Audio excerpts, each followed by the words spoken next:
Kaa had only just worked his way over the west wall, landing with a wrench that dislodged a coping stone into the ditch.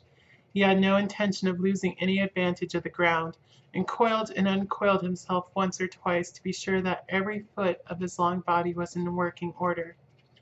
All that while the fight with Baloo went on, and the monkeys yelled in the tank round Bagheera, and Mang the Bat, flying to and fro, carried the news of the great battle over the jungle, till even Hathi the wild elephant trumpeted, and far away scattered bands of the monkey folk woke and came leaping along the tree roads to help their comrades in the cold lairs. And the noise of the fight roused all the day birds for miles round.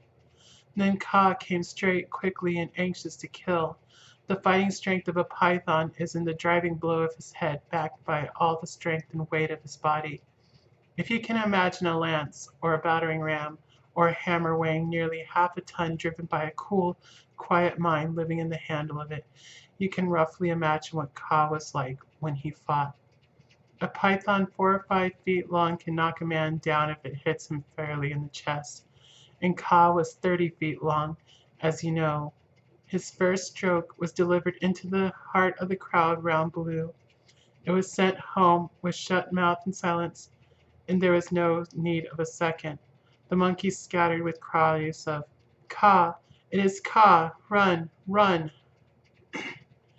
Generations of monkeys had been scared into good behavior by the stories their elders told them of Kaa, the night thief, who could slip along the branches as quietly as moss grows, and steal away the strongest monkey that ever lived. Of old Kaa, who could make himself look so like a dead branch or a rotten stump that the wisest were deceived, till the branch caught them. Kaa was everything that the monkeys feared in the jungle, for none of them knew the limits of his power, none of them could look him in the face, and none had ever come alive out of his hug. And so they ran, stammering with terror, to the walls and the roofs of the houses, and Baloo drew a deep breath of relief. His fur was much thicker than Bagheera's, but he had suffered sorely in the fight.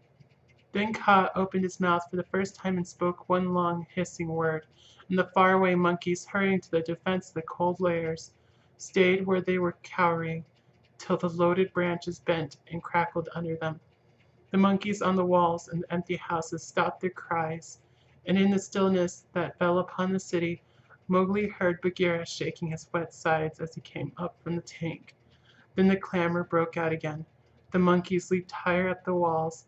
They clung round the necks of the big stone idols and shrieked as they skipped along the battlements, while Mowgli, dancing in the summer house, put his eye to the screen-work and hooted owl-fashion between his front teeth to show his derision and contempt.